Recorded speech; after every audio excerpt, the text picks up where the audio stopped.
Ci sono tanti modi per raccontarci e oggi scegliamo di farlo con le immagini. Un nostro ritratto, un racconto di noi di Italgas. E iniziamo proprio dalla nostra fabbrica dell'innovazione digitale, la Digital Factory, da dove trasformiamo i processi aziendali e produciamo app e dispositivi per supportare i nostri tecnici sul campo e per rendere la nostra rete sempre più intelligente. Sempre guidati dallo sviluppo sostenibile del business, dove l'attenzione alla crescita professionale e umana delle persone va di pari passo alla tutela della loro salute. E tutto quello che facciamo avviene in sicurezza, grazie anche al monitoraggio digitale e in tempo reale di tutta la rete. Siamo presenti in tutta Italia. Siamo il primo operatore nella distribuzione di gas naturale e ogni giorno consolidiamo il nostro legame con il territorio. Come? Semplice. Portiamo il gas fino al contatore di casa tua e costruiamo nuove reti dove il gas ancora non era arrivato. Siamo Italgas e siamo orgogliosi di esserlo.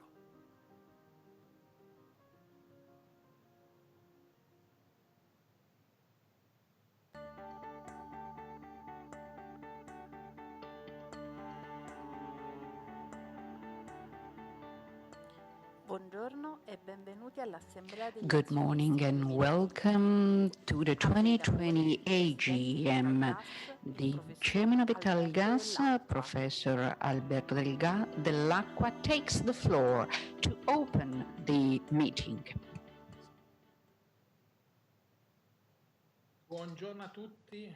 Good morning, everybody. Good morning, ladies and gentlemen, and welcome to the ordinary general meeting of shareholders of Italgas S.p.A. today, the 12th of May 2020 at 11 a.m. according to Article 11.2 of the bylaws. In my capacity as chairman of the board of directors, I take the chair of the current general shareholders meeting of Italgas S.p.A. First of all, I'd like to warmly welcome the CEO, all the members of the board present today, and the members of the board, statutory auditors of our company who will speak today during the general meeting. First of all, according to Article 106 of Decree Law that governs the enhancement of the health care service and economic stimulus for households, workers, and businesses for the COVID-19 pandemic, the company has provided in the notice convening the meeting that only the designated representative of Georgeson SRL will be present here in the person of Dr. Roberta Armentano, and the company has also provided that directors and auditors and other entitled bodies and individuals, other than those who have the right to vote, who have to give a proxy to the designated representative, will participate in the meeting through TLC means, ensuring their identification. TLC means are present today, besides me, the directors Paolo Gallo, Silvia Stefini, Hunten Hage, and Domenico Magliano, Ms. Petrone, Ms. Vecchi, and Mascetti. And for the auditors, Pierluigi Pace, Ms. Cederna, and Mr. Marco Tullio. Also present at the register office of the company, Via Carlo Bo 11 Milan, are present the notary public Carlo Marchetti, the secretary of the board, Alessio Minutoli, and the CEO, Mr.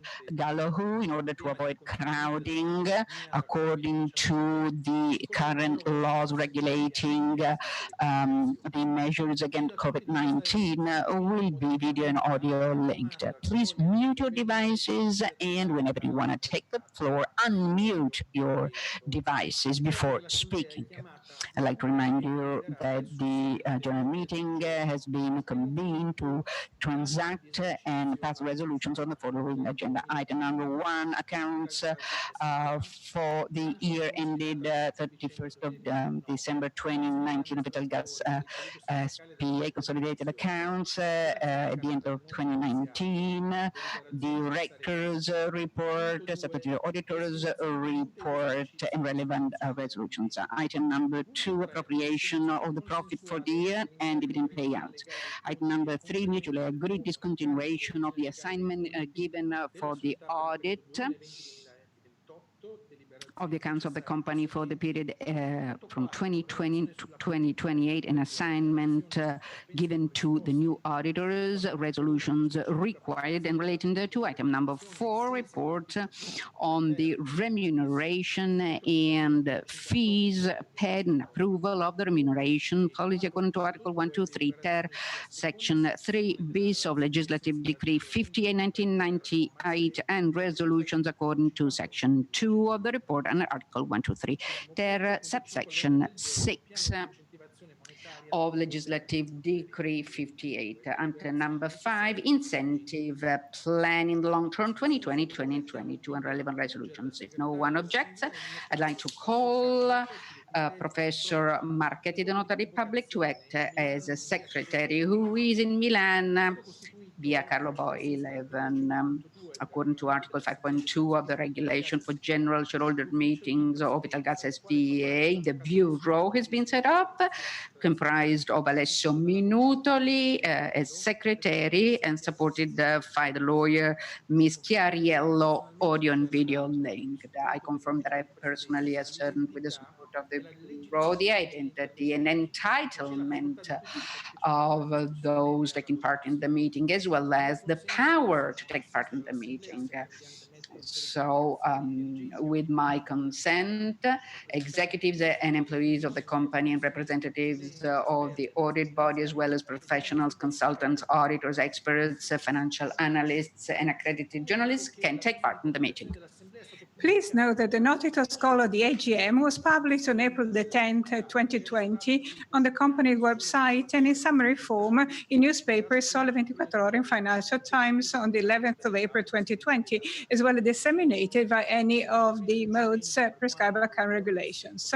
On the 16th of April 2020, as applicable, in consideration of Consob Notice number 3, 10th April 2020, the company clarified how any individual proposals for resolutions of the items on the agenda pursuant to Article 126 bis subsection 1, last sentence of the CLF, should be submitted and will be published in order to allow shareholders to vote by proxy through the designated representative on each resolution proposal published.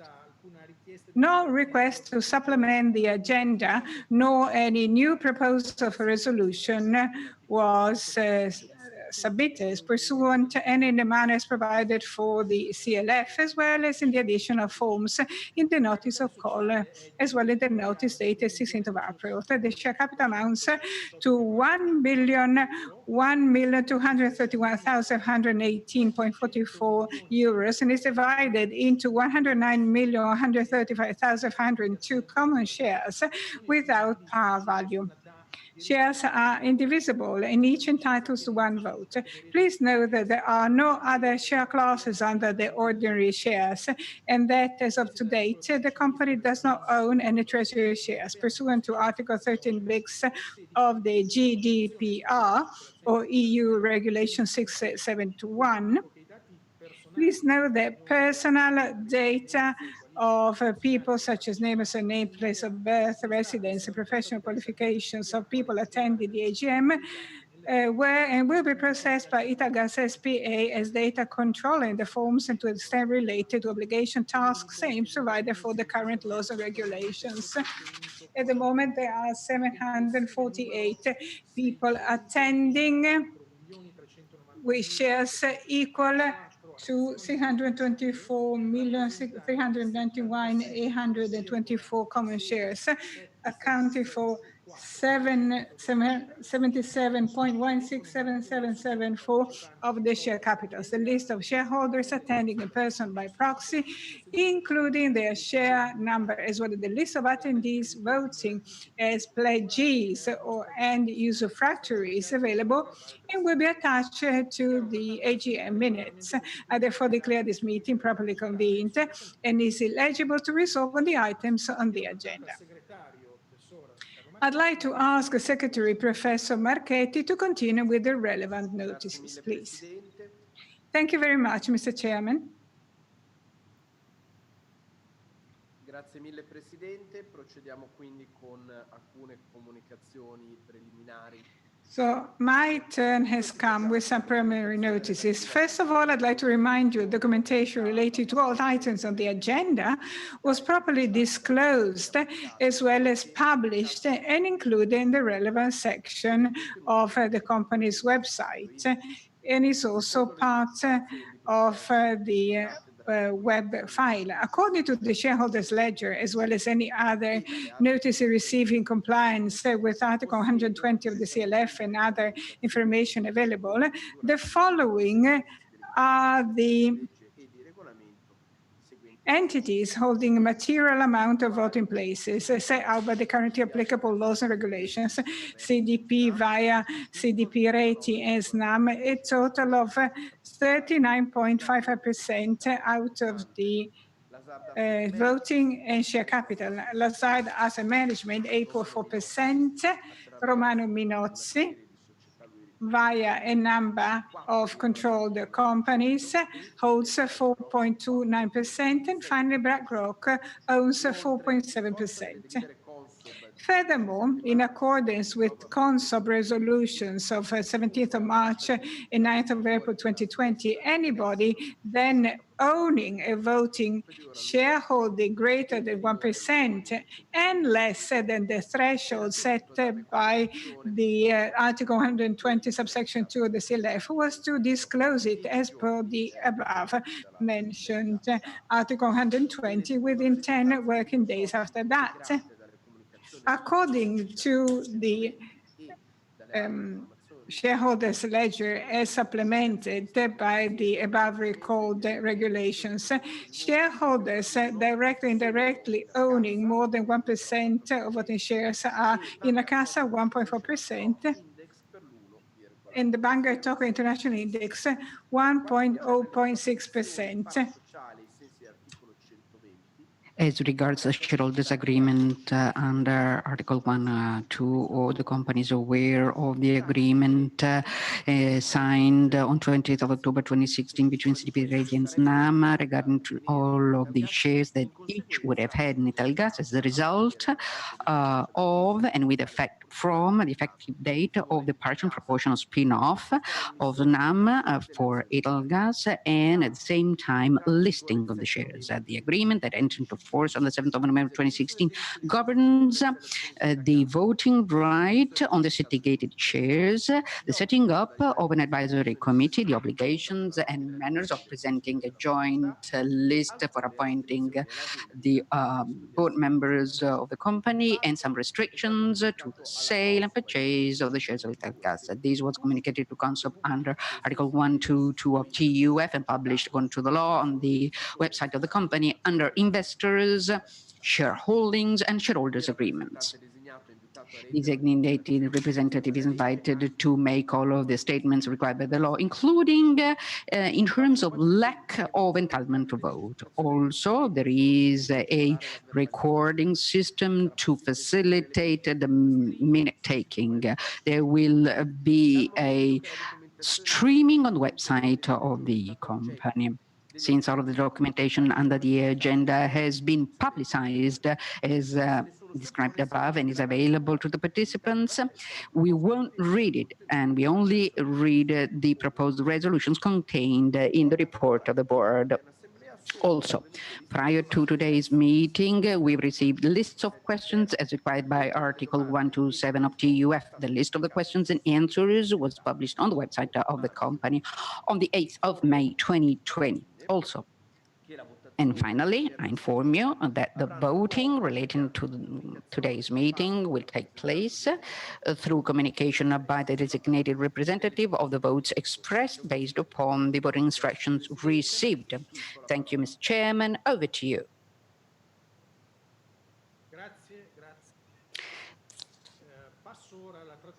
Thank you. I'll move on to translate the first item on the agenda relating to the accounts for the year. I inform you, as required by CONSOB and according to what has been declared by PwC SPA, that the audit company worked for 453 hours for a fee of 27,500 euros for auditing the accounts for the year and for the periodical audits, and 610 hours for a consideration of 32,500 euros for the audit of the consolidated statement. First of all, I will read out the letter to shareholders and stakeholders. Dear shareholders and stakeholders, 2019 concluded the third financial year since a return to the stock market on the 7th of November 2016. 3 intense years have seen your company regain its leadership of the natural gas industry in Italy and capture a major role at European level. Investments to increase the network safety, modernize and digitize it, numerous M&A transactions, entry into areas of the country not yet reached by natural gas, entry into new business areas, and especially the digital transformation undertaken by the entire company are what have characterized these 3 years, proving that your company has recovered that positive, innovative spirit, that vision, and that DNA that have set it above the rest since 1837. The digital transformation at the heart of the 2019-2025 business plan is the toughest challenge that Italgas has come to face. And then in the next few years, we'll see committed to digitization of assets and processes, introduction of new technology tools to support the day-to-day work, development of digital skills for staff that will lead Italgas into the 4th industrial revolution. The Digital Factory, launched at the end of 2018, has come to symbolize our capacity to innovate and digitally transform our company. Multifunctional teams of the factory work on 4.0 projects and solutions that will profoundly change the way we manage the network and services, allowing us to improve process efficiency and speed, as well as the quality of services provided to our customers.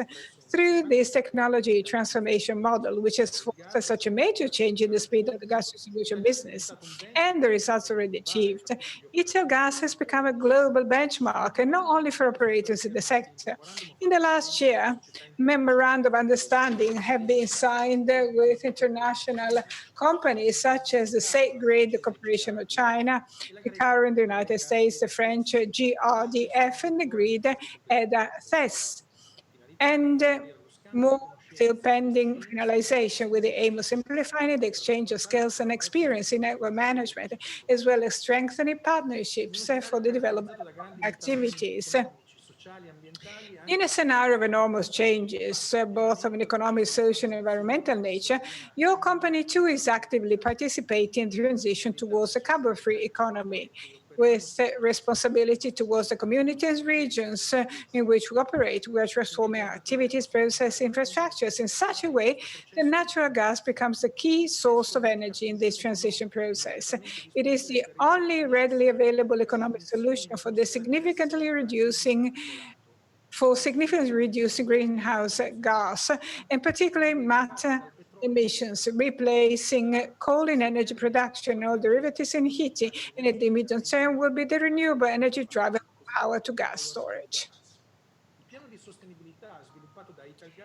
In 2019, Italgas Sustainability Plan led to its inclusion in the prestigious Dow Jones Sustainability World Index, an important recognition that Italgas achieved the only Italian company in the segment, in addition to its recent confirmation in the FTSE4Good Index, plus the renewed inclusion in the Carbon Disclosure Project, MSCI Italy Small Cap Index, ECPI Euro ESG Equity, and ECPI World ESG Equity. With investment amounting to 740 million, up 41.6% of the previous year, more than twice the net profit achieved, the company has shown it is capable of mobilizing major investment to develop, maintain, and digitize the network, as well as for the natural gas distribution project in Sardinia. Italgas installed 2.1 million smart meters in 2019 for a total of 6.8 million euros, now accounting for around 80% of our total stock of meters. With completion of the project expected during 2020, the number of digital devices and sensors installed on the network will increase exponentially, allowing a more accurate metering and monitoring of gas consumption, prevention of faults and leaks, predict and manage maintenance leaks, improving efficiency and quality of service. New distribution networks were acquired, bringing the total to over 50,000 delivery points, 108 million euros in terms of enterprise value, and with the purchase of further 2.56% of Toscana Energy share capital for 13.7 million euros, your company acquired control and is arranging its related consolidation, investment, M&A transactions, dividends paid, consolidation Toscana Energia. Yet the company has in an event limited its borrowing to 4.4 billion euros, of which around 87.8% at a fixed rate, optimized by issues for 1.1 billion euros and a buyback for 650 million euros. The result of the operating efficiency achieved, the adjusted net profit attributable to the group has risen by 9.4% to 345.2 million euros, thus generating EPS of 0.427 euros. These amazing results, in compliance with the current dividend policy, will allow us to propose a dividend distribution of 0.256% euros, up by 9.5% compared to 2019, represent the capacity of everyone Italgas to combine change, innovation, improvement with the satisfaction of its shareholders. I now would like to invite the CEO to talk about the 2019 consolidated results.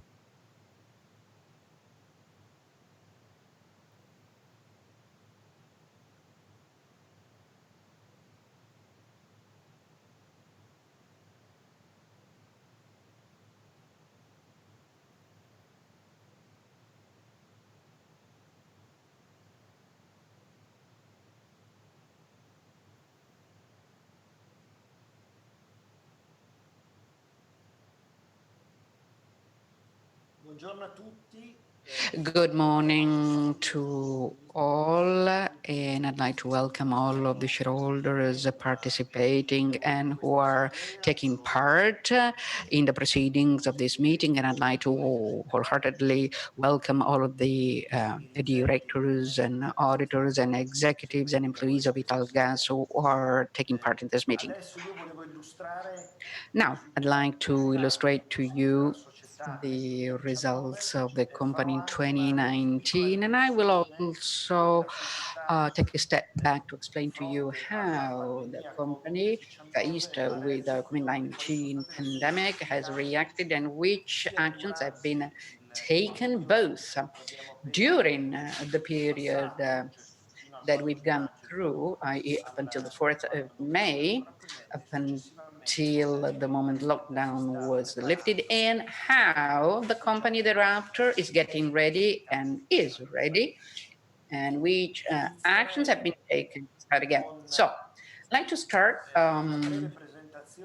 with a brief presentation, as usual, about how the stock of Italgas has evolved since the day of the IPO on the 7th of November 2016. As you can see, shortly before the pandemic, the stock was well above €6 per share. And then, just like with other companies, it went down significantly, and over the last few weeks, however, it's gone up again. If you see the comparison with the industry peers, based upon the utilities Eurostock and FTSE MIB, you can see that the company performed very well.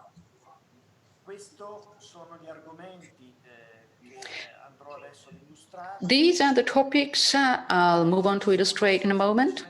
First one is meant to be a quick summary of the presence of Italgas. Bear with me for a moment, says the speaker.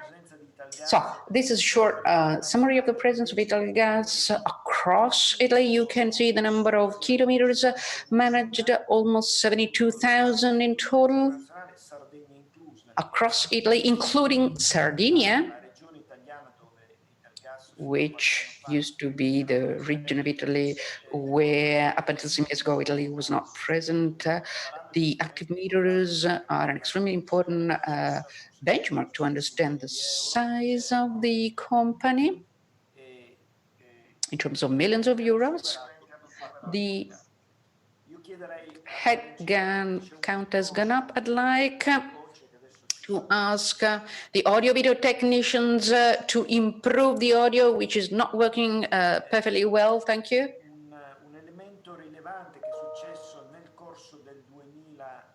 A significant event in 2019 that has already been mentioned by Chairman Dell'Acqua in the letter to the shareholders was the consolidation of Toscana Energia. As you know, Toscana Energia, up until October last year, was considered to be an investee company because the percentage held by Italgas in the company was lower than 50%, but following after the acquisition of an additional 2.5% in the equity of the company, Italgas has been able to fully consolidate it. Why, obviously, we've also revised the bylaws and shareholders agreements with the public investors to make the consolidation possible. In general, 2019, just like in the previous years, has seen Italgas going on in the corporate simplification process to make the structure as lightweight as possible and cost efficient, and to be effective in terms of management of the company. I'd like to ask the technicians to allow me to move on with the slides, because right now I'm not able to do it, says the speaker. Now, I'd like to illustrate to you what the company has had to face and how, starting from the 26th of February, i.e. the start of the pandemic in Italy that progressively led in a matter of few days to the lockdown of the whole company.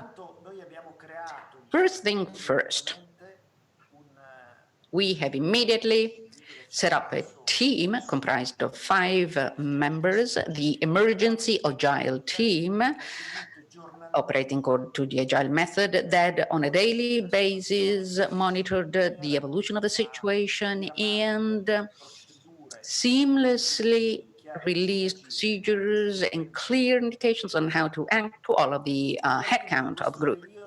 But obviously, during this period, we have guaranteed safety, security, and full operation of the grid. We've guaranteed continuity of supply. We've done so through our operating personnel. For our operating personnel, we've also guaranteed safety during their work. And I'll come to that later on. We'll see how.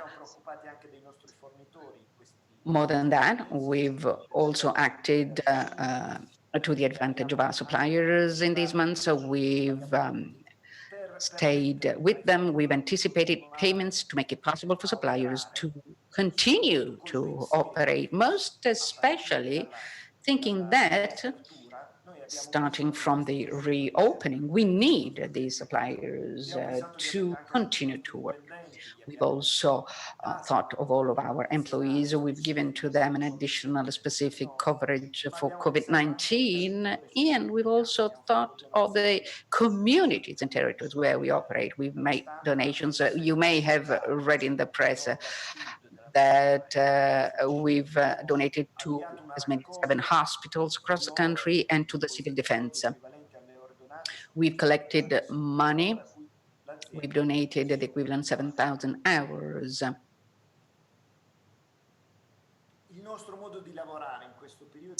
How have we worked? I mean, our working method has been completely disrupted thanks to all of the innovations that we've made in the last 2 years. I must say that the manner of working that had to change has become extremely simple. It's been extremely simple to change the way we work because our IT infrastructure was already entirely on the cloud. It's been easy because all of our personnel, starting from the blue collars through to technicians, clerical workers, middle management and management were equipped, most especially in the second half of 2019, with an iPhone or iPad or PC. So from the day before the lockdown to the next day following after the lockdown, we've been able to shift from working in the main within the offices to working remotely, and fully so. We've been able to do that thanks to the digital and technological innovations that we've made without any major efforts. Just to give you a flair and to let you understand how the situation has changed, prior to COVID-19, on average, we used to have less than 200 connections per day through the VPN, i.e., connections of people who outside the office with a PC connected to our network. After the lockdown, we moved to over 2,000 connections per day, and this happened with no problems. Quite obviously, we also started to use video conferences and chat, and this has become the new normal. We've had an increase in 1,000% of video conferences and 700% of chat meetings, and through these tools, Italgas has been able to ensure, on the one hand, the safety of all of its personnel, and on the other hand, continuity of the service across the country.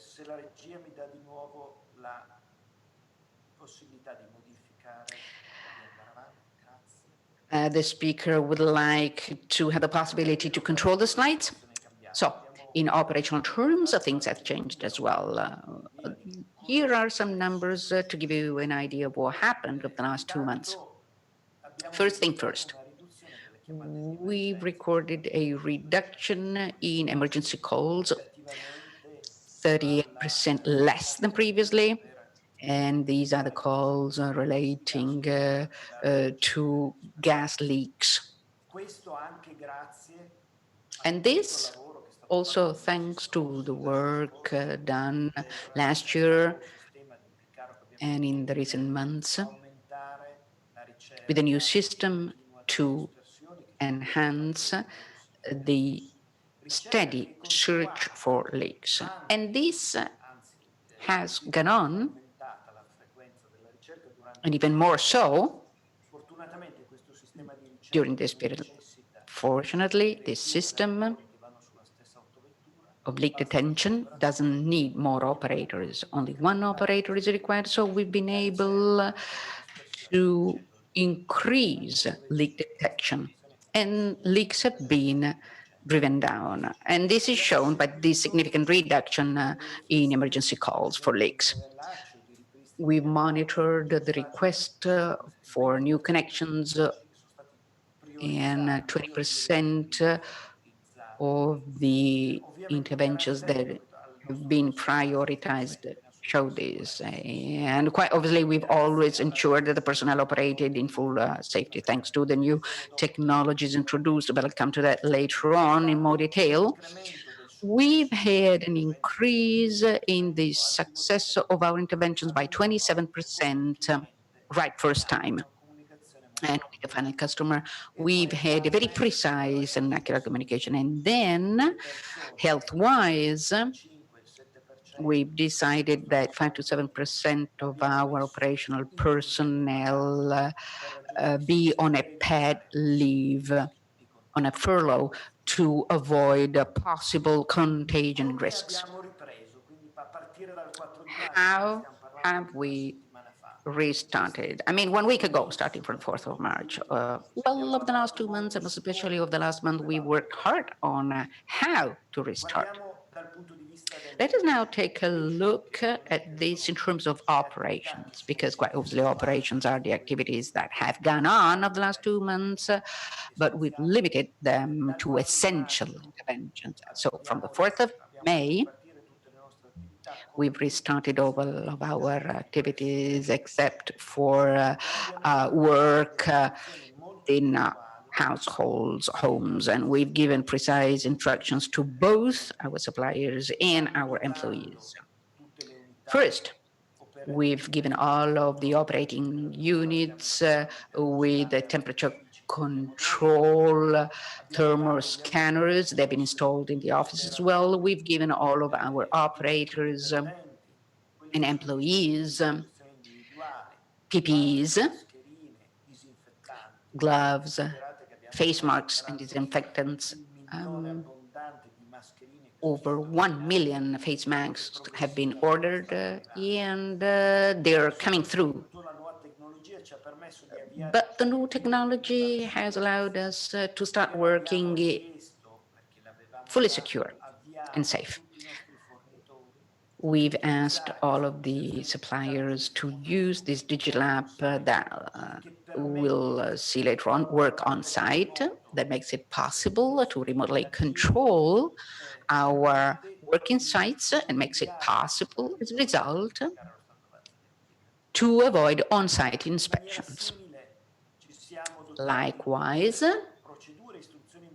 we now have very precise procedures and instructions to go back to the office. Within the offices, people are required to wear face masks at all times. We are installing thermal scanners to monitor body temperature upon arrival so that we can do something in the event of the temperature raising above 37.5 degrees. We've reorganized the workspace and quite obviously we have continued to do lots of smart working to avoid overcrowding in the offices. We've structured entries not only to diminish the number of people in the office, but also to facilitate people who use public transport means so that they can start working, in a staged manner. So that people who use public transport means avoid overcrowding during peak hours, for example, rush hours. So, as you can see, we put in place very stringent and detailed procedures that have made it possible, effective as from May 4th, to both restart all of our operations, excluding work at the households' homes, and these technologies have also made it possible to go back to the office. After this short illustration of how your company has reacted to COVID-19, we had to highlight this to all of the shareholders. Let us now move on to talk about what happened in 2019. Let us start from investments. Like Mr. Dell'Acqua said, there's been a record high level of investments made. This is shown here in the progression from 2016 to 2019. 2016 was the year in which the company was within the Snam Group, and today the amount of investments has more than doubled. And most especially, as you can see, there's been a progression, an incredible progression in terms of number of smart meters installed. Today, we say at 6.7 million smart meters installed, and with 2020, despite this lockdown in March and April, with 2020, we'll be able to complete the replacement of all of the traditional meters. At the end of December this year, all of the Italgas meters will be smart meters. As you can see, the weight of the replacement of meters peaked in 2017 and 2018. In 2019, it went down significantly. First, because the amount of investments grew, but also because progressively the number of installed meters in 2020 is going down. And interestingly, as a percentage and in absolute terms, the investments in the grid, i.e. renovation and replacement of the old cast iron ducts and then extension and development. This means transformation of all of the LPG isolated grids that we used to have, and this year this will be completed. So we will be natural gas supplied. So this will be a huge benefit for the final customer. These are the investments. So they've gone up significantly, as you can see on the slide. Now, a couple of words and a couple of slides to talk about Sardinia. Sardinia is one of our major investments that we are making. As you can see, the blue areas are the areas in which Italgas is present. We cover all of the main cities of Sardinia: Cagliari, Sassari, Nuoro, Oristano are managed by us. Today, they're still supplied with LPG or equivalent means. In 1.5 years, we've already created 630 kilometers of new grids. They're completely digital. And when I say so, I mean that they have not just smart meters, but also sensors, intermediate smart sensors transmitting data. Plus, alongside the gas pipe, we've also set up the sites for installing fiber optics that we will use and will also be made available for use by the final customers. So we've already completed 60% of our target in terms of number of kilometers. Shortly, we will be supplying natural gas to the first customers in Sardinia, and then stepwise we will be transforming all of the areas already active today, including large cities. So we will transform them from LPG to natural gas, and natural gas will be supplied to Sardinia through liquefied natural gas. To show that our Sardinia project is extremely interesting, last year, in our two companies in Sardinia, Medea, that distributes gas, and Gaxa, that sells LPG, propanate air, and natural gas. In the future, we've included Fondomarche, which is an institutional fund invested in by all the main European deposits banks. The stake is slightly over 48%, and it already paid an implicit premium of about 25% for all of the activity that we have completed, both in terms of development and in terms of implementation. So today, as regards Sardinia, we have an institutional investor, a long-term one, that accompanies us in this beautiful adventure, i.e. bringing natural gas in the only region where today still is not there, i.e. Sardinia. Now, I'd like to remind you of all of the M&A transactions and acquisitions that have been completed. So Sardinia, like I said, and then we've operated across the country, in particular in central and southern Italy and in the islands, by acquiring in a matter of slightly over 2 years new meters to the extent of 200,000 meters with an investment of slightly less than 350 million. So the activity is going on. Quite obviously, there are few acquisitions remaining. We still have a good pipeline of them, however. We will be announcing some new ones in the course of 2020. Like Mr. Dell'Acqua said earlier on, the heart of the 2019-2025 business plan is the digital transformation process. This process is not merely relating to the installation of smart meters, but it is much broader and involves not just the assets on which we are working to replace the old meters, but also to digitalize the grid by introducing thousands of sensors on top of smart meters along the grid, thus transforming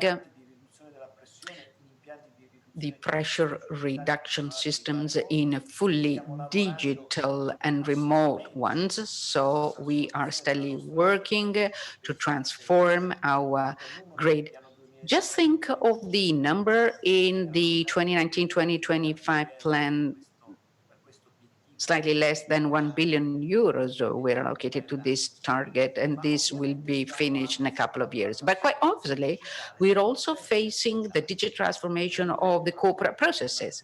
I'll come to that in a moment. We'll see some examples of what has been done by the digital factory. And we are giving our personnel all of the tools that I'll be showing to you in a moment, which are digital and make it possible to change the way in which we currently manage the grid. Quite obviously, in order to do so, we've had to take some steps. All of them have been done at the end of 2018, in Q4 2018. We've put all of our infrastructure on the cloud, and luckily so, because during the COVID-19 pandemic, we would have had lots of problems without that. Then in Q4 2018, we started the digital factory that has already delivered, and incredibly so. I'll come to that in a moment with some examples. And quite obviously, having so many digital sensors transmitting data in our grid, we've had to create, and we've done that in 6 months, a platform where all of the data collected is put and will go on collecting data in the coming months and years. We are working on that in order to change the way in which we manage the grid. Just one example, to give you an idea of what it means to change the method which we manage the grid. Up until today, we intervened in case of breakages, malfunction, and breakages caused by third parties. Excluding the last case, which we cannot prevent, of course, having regard to all of the others, we'll be moving from maintenance on request to predictive maintenance, i.e., using and analyzing all of the data coming in, we'll be able to predict where there might be leaks to take action before they occur. This is one of the many examples I could make. I could make more examples, but quite obviously, in the interest of time, I'm not going to do that. Instead, I'd like to tell you what the digital factory has developed over the last 1.5 years of work, and this is already in place. First, in Turin, we have a control room. As you can see at the top, there's a picture of the control room. It started working in July 2019. And in the digital factory, we have designed the data and charts and alerts required. They've been designed by those who work every day in the control room in order to see them in real time. And we have a huge screen where the operators can very easily change the charts, and they see all of the alerts that can come from the grid in real time, and they match data coming from the outside, like from the Civil Defense Service or the weather forecast systems or traffic data, and they are combined with the management of our grid. What is the effect of this new control room? Well, of course, we are able to more effectively manage all of the incoming calls and more quickly as compared to the time frame allowed by the authority. And profession is more effective because the visibility of our teams are more visible, so we can reroute them to emergency and more quickly so compared to the past. However, the digital factory also developed the work on site application, which is a remote control method for our working sites. And since the 4th of May, our sites are all operated this way, i.e. the supplier has a checklist to be filled out, has to take pictures so that an AI mechanism is able to verify that, for example, the depth of the duct lead is correct and that the material for filling is the correct one. And in our virtual control room, we have supervisors monitoring all of the data of dozens and dozens of sites across Italy without having to do a site visit. Well, lots of benefits. First of all, a more objective monitoring and the measurements are no longer subjective, but there's a picture and there's a processing done by an AI mechanism that is capable of calculating precisely the depth of duct laying. So the quality of work is better. Control is absolutely effective. We have insourced all the supervising activity, and the speed of work is much higher because in real time, they send all of the documents as they become available via the web. We check it and give the go-ahead. If there's something wrong instead, we immediately ask them to take action and change and send us all of the documents so that we can validate it and they can go on. This allowed us to work in March and also allowed us to start again all our sites starting on the 1st of May. Two more very important points, as you can see on the left-hand side, is what the tools that we gave our field technicians. And that is not so much of a display, but rather a tiny computer, which is constantly logged onto our control room. So if the field technician needs some support, the technician may then call, sharing the image. So remotely, the control room person will see exactly what the technician is seeing. Documents can be shared too, so people in the control room can send documents to the technician for him to display them on his computer. Then can also tell them where to intervene. So we've got some relevant benefits.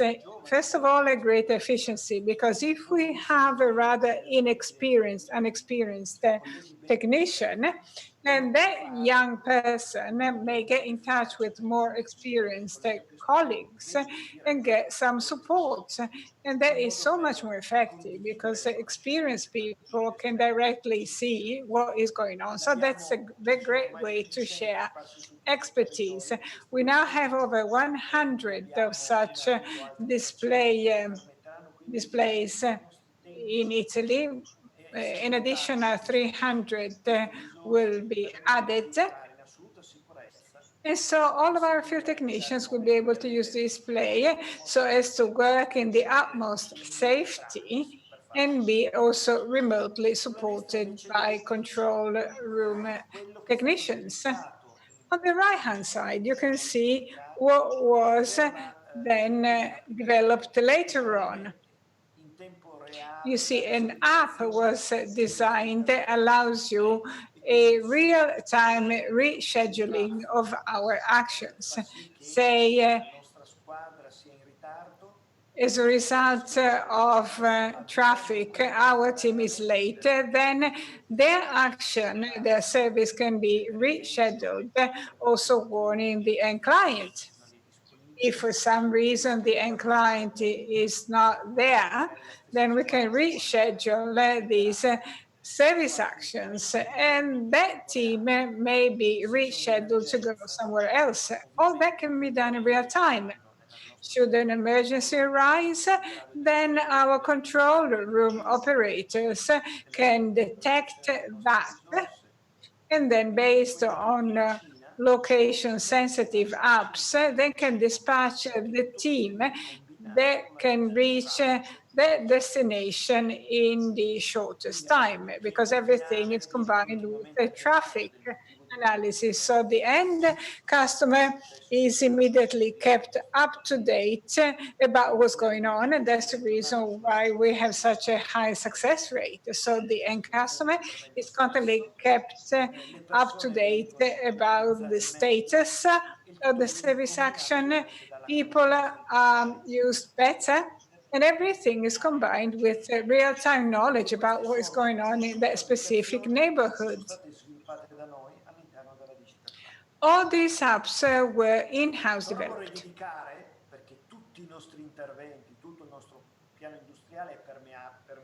All of our work, all of our business plan is then imbued with sustainability. So that's why I would like to devote a few more minutes to tell you about what we achieved in the field of sustainability.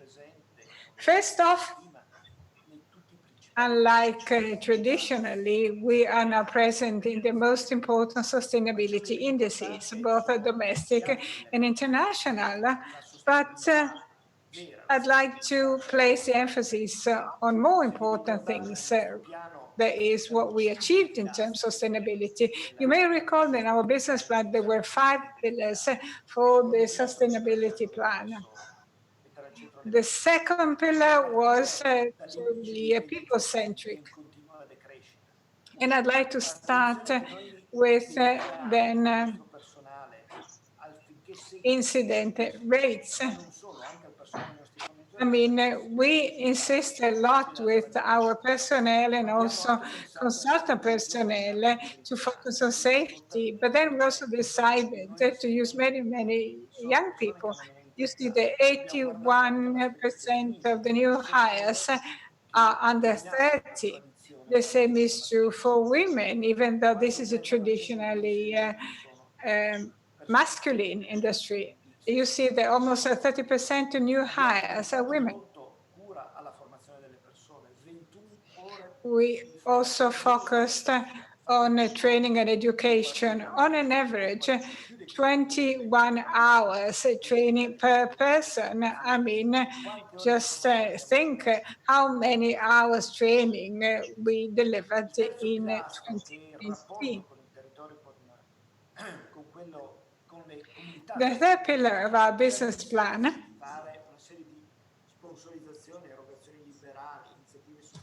drove us to then create value for the local community, such as sponsorships, donations, social initiatives. We donated 1,500 personal computers to then the schools in the areas hit by the earthquake. And then we involved 100 students in safety walks. So these initiatives aiming at making them understand how important prevention and safety at the workplace is. And we decided to focus especially on students because that's the age when you can have them understand how important safety on the workplace is. As I said, we allocated almost 1 billion euros to innovating and digitizing our network. And we know that we are going through a period of energy transition. So that's why we try to make our contribution to a carbon-free economy. All of our vehicles are now methane fueled, methane driven, thereby reducing pollution in the cities where we operate, because then particles have been emissioned. There was also a dramatic reduction of CO2 emissions, and we use that. We use very normal cars on the market. You may be aware that we've got then charge stations in our natural gas sites. And since there is not such a widespread grid of natural gas service stations, we can thus ensure a high utilization of natural gas with all the subsequent benefits for the environment. And now I'd like to remind you of what was already mentioned by our chairman, Mr. Dell'Acqua. He mentioned many indices we were included in. There are many, both domestically and internationally, and that makes us really proud, because it means that starting from November 2016, when we were floated, we have worked really hard, day in, day out, and that also includes our personnel, because we wanted to make an active contribution to the energy transition. A few more minutes to talk about 2019 financial results, which I suppose you've already previewed, but will then be approved too. As you can see, in 2019, all of our financial ratios have dramatically risen versus 2018 in terms of revenues, then EBITDA, operating margins, and net profit. And that clearly points to the great hard work we have done, especially in 2019, especially the rise of EBITDA was due not just to the increase in revenues, but especially to the big commitment coming from the whole of the company to make its operations more efficient. If you take a look at absolute numbers, you see that costs have been unchanged in the last year, whilst our scope has grown broader. If we went for a like-on-like basis, there was a dramatic reduction in costs. If we then compare this cost reduction to 2016, we see that we've come a long way. We've already mentioned investment. As you can see, net debt has significantly grown because we have consolidated Toscana Energia. As you can see in the footnote, the Toscana Energia debt is just below 440 million euros. So our debt has risen, but the same is true for investment and dividends. So that's why the situation is more than sustainable. As you can see, it's not a coincidence that Fitch confirmed our triple B plus rating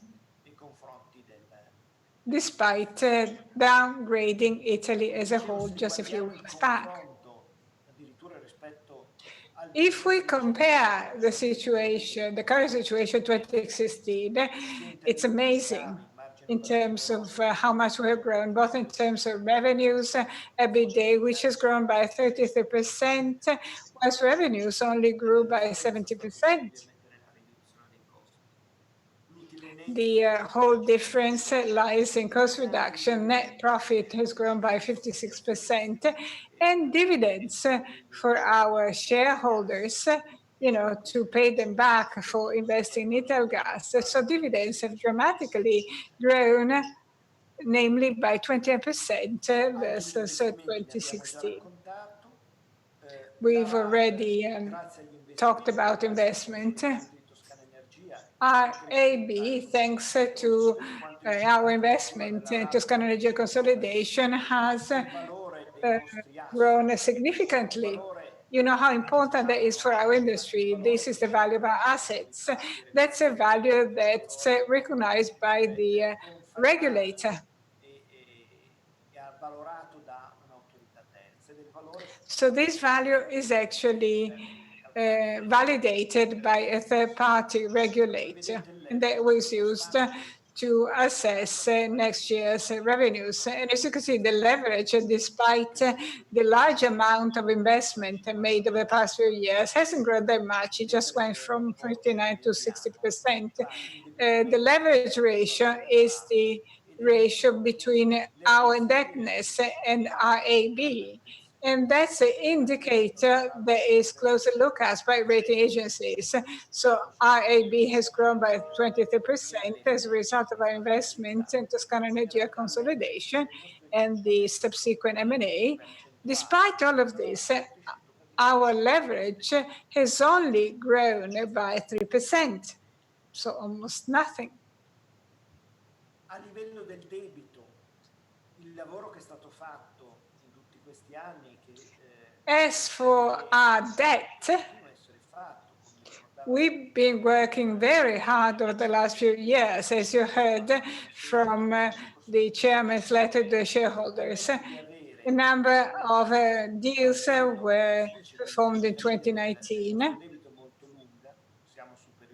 So that's why we have a debt maturity greater than 7 years. As you can see, the closest deadline is in 2022. But this has been retrenched as a result of last year's transaction where we purchased about 650 million worth of bonds. And that's why our debt maturity will only come in 2 years, and it's quite contained. And as you can see, the largest part of our debt has a long-term horizon. In addition to the benefits, we also enjoy other benefits, such as the quality, because 88% of our debt has a fixed rate, just 1.1% debt cost, whilst the floating rate amounts to 12%. And 2% of the debt are bonds we issue starting from January 2017, and the remaining 19% by the European Investment Bank.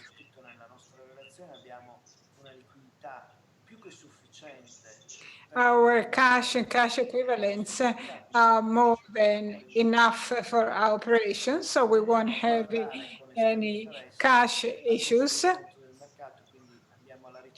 And we are still keen on consolidating our scope, and we'll be looking for new acquisitions going forward. And finally, the proposal the board of directors approved, and which we'd like to share with shareholders, is to pay out of 0.256 euro dividend per share that will be have a next dividend date on the 20th of May, which represents a 9.5% increase vis-a-vis the dividend paid out last year. And if we compare it to 2017, the dividend amount has increased by 23.1%.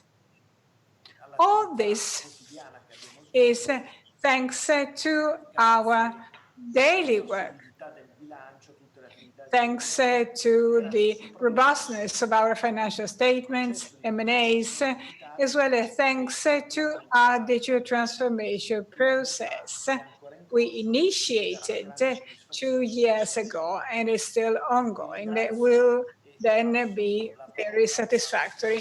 I'd like to thank you. And now I turn the floor over to our chairman, Professor Dell'Acqua.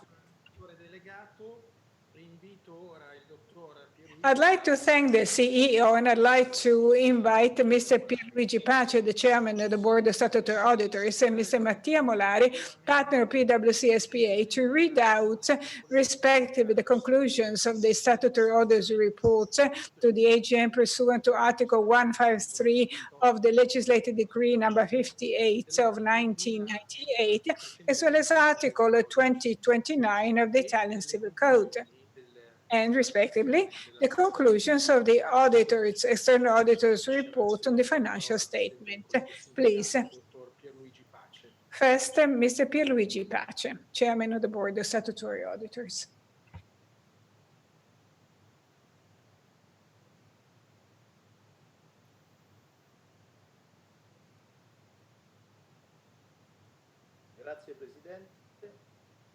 Thank you very much, Mr. Chairman. The Board of Statutory Auditors, based on its supervisory activities, does not see any impediments to the approval of the financial statements as of 31st December 2019, as well as to the proposal concerning the allocation of the net financial result amounted to 223,624,044 euros, as worded by the Board of Directors in the 2019 Director Report, as follows. Euro 207,138,688.51 euros as dividends, i.e. 0.256 euro per share to shares outstanding as of the ex-dividend date, and carried forward for the amount exceeding 16,185,355.94.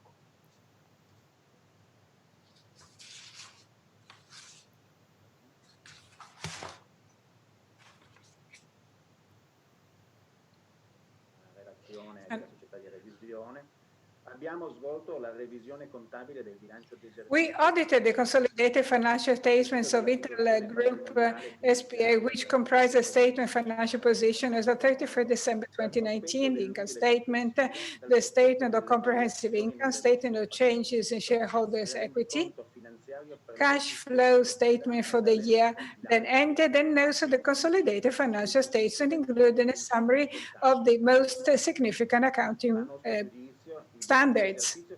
In our opinion, the consolidated financial statements give a true and fair view of the financial position of the company as of 31st December 2019, and of the result of its operations and cash flows the year ended then, in accordance with international financial reporting standards adopted by the European Union, as well as with the regulations issued to implement Article 9 of Legislative Decree number 38, dating to 2005. Thank you. And now I would like to ask the Notary Public to read out the proposal for resolution as set out in Director's Report. Thank you, Mr. Chairman. Let me come to reading out the resolution And then we'll vote about item 1. Dear shareholders, take into account the reports by directors, the board of statutory auditors, independent auditing firm, the consolidated financial statements of 31st December 2019 and the non-financial statement. You're invited to approve the financial statements of Italgas S.p.A. as of 31st December 2019, ending with a profit of 123,624,044 euros.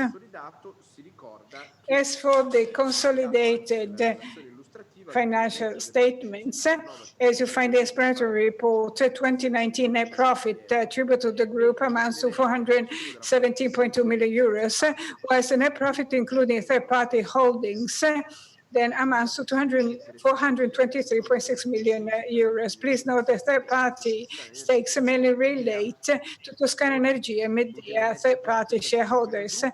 In addition to that, the adjusted net profit attributable to the group amounts to 145.2 million euros, whilst the adjusted net profit comprehensive of the share attributable to third parties amounts to 151.6 million euros.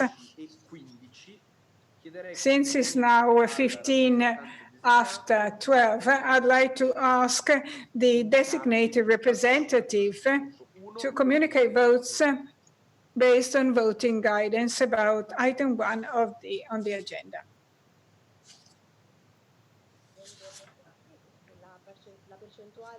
Good morning, everyone. The percentage of shareholders voting in favor on ordinary shares is 99.91%, amounted to 77.1% of the share capital.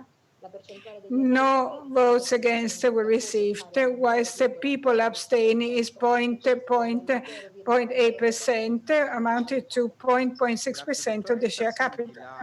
Thank you. So the proposal on item 1 on the agenda was approved by majority, and the minutes will contain then detailed information about the voting procedures. And now back to the chairman for item number 2. Thank you. I move on to transacting the second item of the agenda for the day relating to the appropriation of the profit for the year and dividend payout. I'll ask the Notary Public to move on to reading the proposed resolution contained in the report of the Board of Directors. Thank you, Mr. Chairman. The proposal, of course, is the one that the CEO mentioned a moment ago. So the Board of Directors is proposing to appropriate the profit for the year as follows. To the shareholders as dividend, 207,138,688.51 euros, equal to 0.256 euros per share. To the shares outstanding at coupon detachment. Carry forward 16,485,155.94 euros. Dividend payout of 0.256 euro per share starting from May 20. Coupon detachment May 18th and record date 19th of May 2020. Now, once more, Georgeson, as single representative of the shareholders, is now required to communicate the votes on item number 2 of the agenda to be transacted for the day. The percentage of votes in favor is 99.86%, equal to 77.06% of the company's capital, 0.11% against, equal to 0.09% of the company's capital, abstaining 0.01%, equal to 0.01% of the company's capital.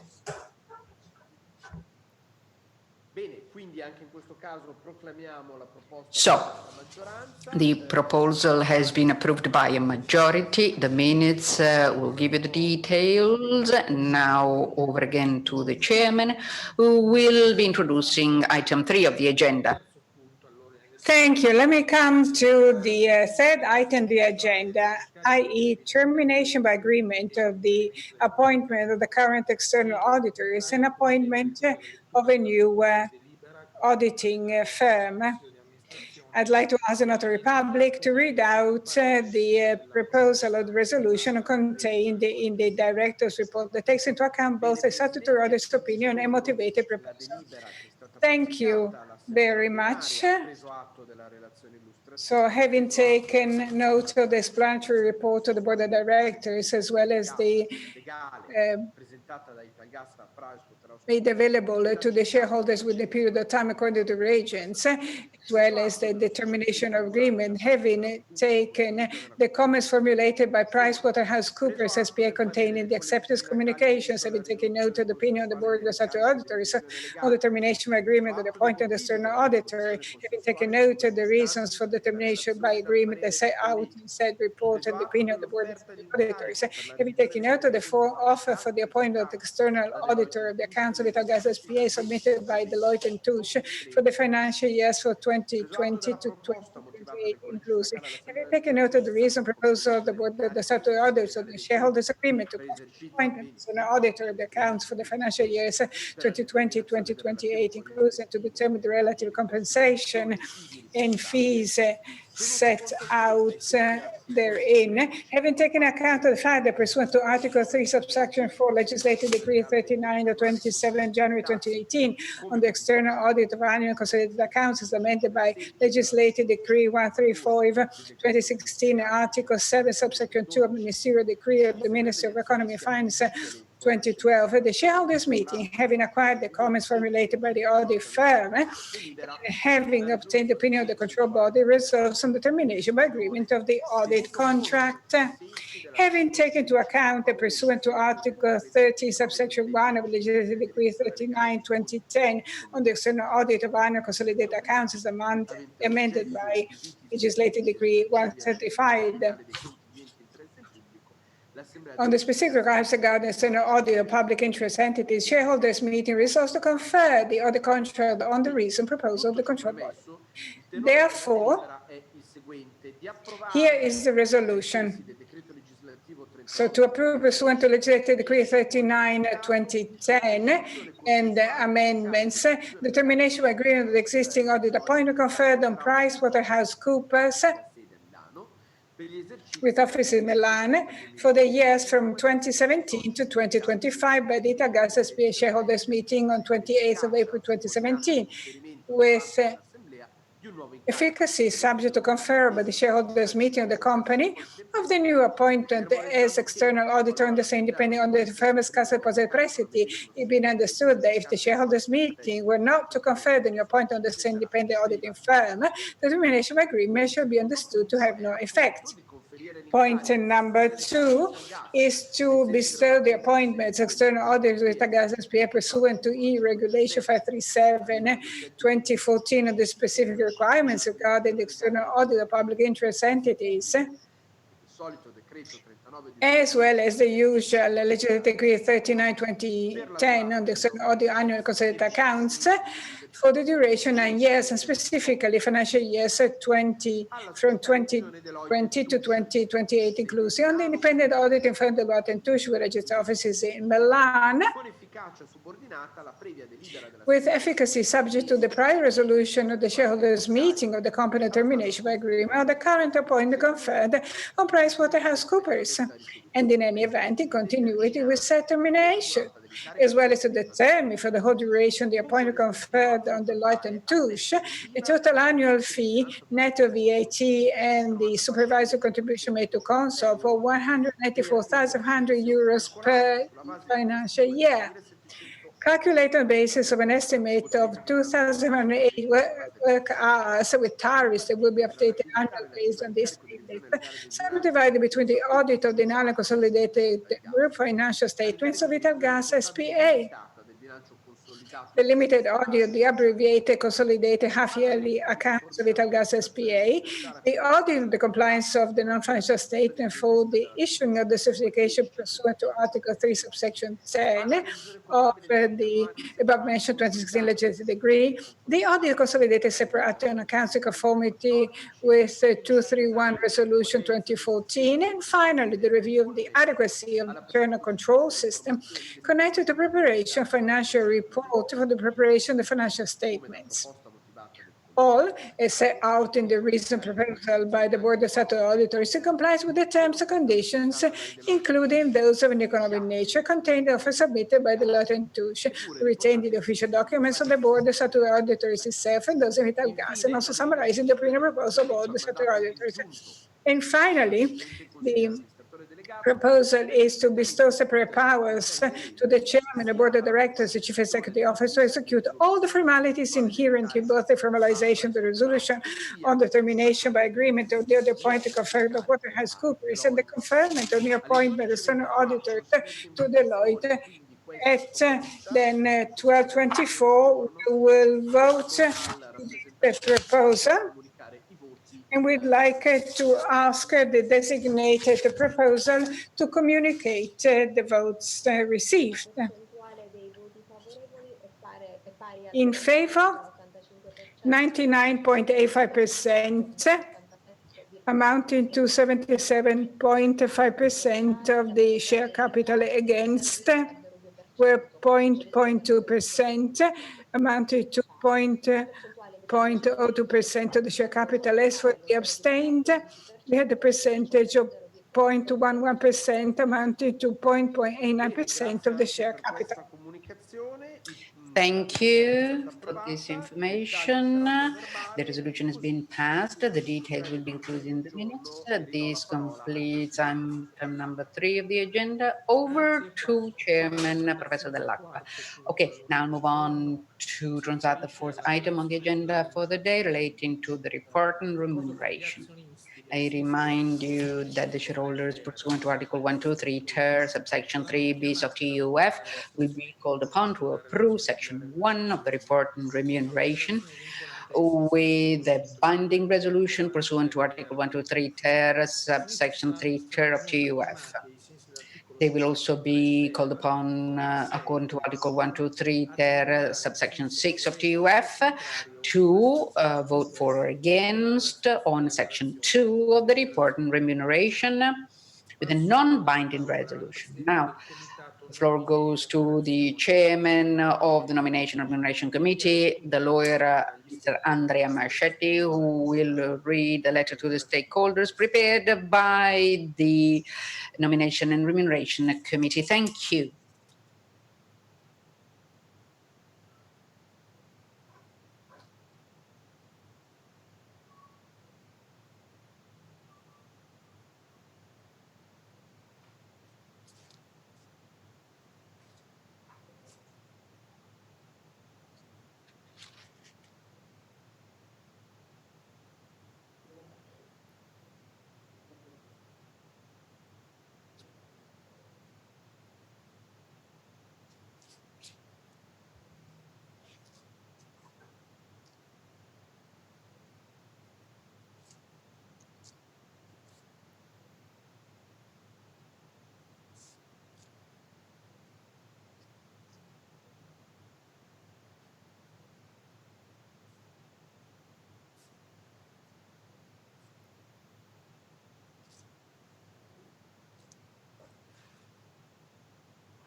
For the sake of convenience, I'll refer to the letter that has been prepared by the Nomination and Remuneration Committee through its chairman, that introduces and explains item 4, i.e. I'm glad to present for the first time the 2020 edition of the remuneration policy and the fees paid. After the renewal of the board in March last year, the board has set up a new National Remuneration Committee that is comprised, besides Mr. Mascetti, by Maurizio Dainelli and Silvia Sefini, whom I thank for their steady and significant commitment over the last few months. The activity and decisions that characterize the work of the new Nomination and Remuneration Committee followed two converging pathways. On the one hand, continuity with what was done the last 3 years, given the broad consensus of the shareholders expressed towards this report in 2018 that summarized its contents. On the other hand, some aspects of the incentives have been innovated in order to better reflect the short and long-term corporate targets under the Strategic Plan 2019-2025. And this meets the requests of the stakeholders of Italgas and is based on the national and international best practices. Along this innovation pathway, we revised the targets on the basis of variable incentives in the long and short term for a more systematic support to sustainable development. Novelties for the first time in the long-term incentive plan, we've introduced targets to reduce emissions and consolidate the presence of Italgas in the main sustainability indices, including the Dow Jones Sustainability Index, that show the consistent and systematic commitment in the different areas under the Sustainable Development Goals of the United Nations. At the same time, we have carefully revised the sustainability indicators of the short-term incentive system with the introduction of a target on gender equality. The latter connects and highlights in practice, including in management incentives, a more exhaustive policy relating to diversity and inclusion adopted by the board in 2019 and implemented through the Planning and Actions Plan 2019-2021 in terms of diversity and inclusion. With the approval of Legislative Decree 49/2019, which is fully transposed in our document, we have introduced the AGM vote on the remuneration policy, and this vote is binding to the company. Based upon the agreement of the last 3 years on the report on remuneration of Italgas, and trusting that improvements meet the requirements of the shareholders of Italgas, the Nomination and Remuneration Committee and the board submit to the shareholders the two sections of this document. The presentation of the report by the Nomination and Remuneration Committee presided over by Mr. Mascetti. Now the floor is over to the chairman. Thank you. I'd like to thank Mr. Mascetti, the chair of the CNR, for the letter. I'd like to ask the notary to read the first proposed resolution included in the report of the directors. So, the first is the following. At the ordinary general meeting of Italgas, having examined the report of the board prepared under Article 123 ter of GUF, and with a binding resolution, resolves to approve the remuneration policy illustrated in Section 1 of the report on remuneration and prepared under Article 123 ter of GUF and the further applicable rules. We are asking the designated representative to vote on the first proposal, i.e. binding resolution on the first part. Over to you. The percentage of votes in favor is equal to 94.94%, equal to 73.27% of the company's share, against 4.99%, equal to 3.85% of the corporate capital, abstaining 0.05%, equal to 0.04% of the corporate capital. So, this proposal has been approved, and the details will be included in the minutes. Mr. Chairman, thank you. I'd like to ask the Notary Public to move on to read the second proposed resolution contained in the board report. The general meeting of Italgas having examined the board report prepared under Article 123 of 2 and under the effects of subsection 6 in an non-binding resolution proposes to approve the second section of the report prepared under Article 123 of TUF.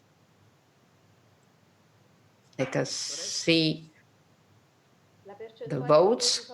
The percentage of votes in favor is equal to 95.79%, equal to 73.92% of the company's capital, against 3.82%, equal to 295% of the company's capital, abstaining 0.38%, equal to 0.29% of the corporate capital. The proposal here again has been approved by the AGM. The details will be included in the minutes. Over to you, Mr. Chairman. Thank you. Let me now come to item 5 on the agenda, namely the incentive plan. I'd like to ask the Notary Public to read out the proposal for resolution as contained in the Director's report. Here is the resolution. Then, having acknowledged the proposal made by the directors and having examined the information document prepared by the Board of Directors, Article 84 bis of the Usual Regulation, resolves to approve in accordance with and for purpose of Article 114 bis of the CLF, approving its motivations, the 2020-2022 long-term monetary incentive plan and the terms and conditions stated in information document attached to the Board of Directors branch. Second, to grant the Board of Directors and or on its behalf the Chief Executive Officer with express power to subdelegate all the necessary and appropriate powers to ensure the full and complete implementation of the aforesaid long-term monetary incentive plan 2020-2022, including individuals appointed for this purpose, including, by way of example only, powers to award the annual allocation of the incentive to the CEO, draw up and approve regulations for each annual award and make amendments and or additions to it that are deemed necessary, identify beneficiaries based on the criteria established, determine any other terms and conditions required the implementation of the 2020-2022 long-term monetary incentive plan, provided it does not conflict with the terms of the resolution. And finally, issue disclosure to the market, draw up and or finalize any document that is required to appropriate in relation to 2020-2022 long-term monetary incentive plan, pursuant to the applicable legislative and regulatory provisions and in general to the implementation of this resolution. So this was the wording of the proposal to resolve on item 5. So please designate a representative. The percentage of people voting in favor was 97.10% of voting shares, accounted to 74.93% of the share capital.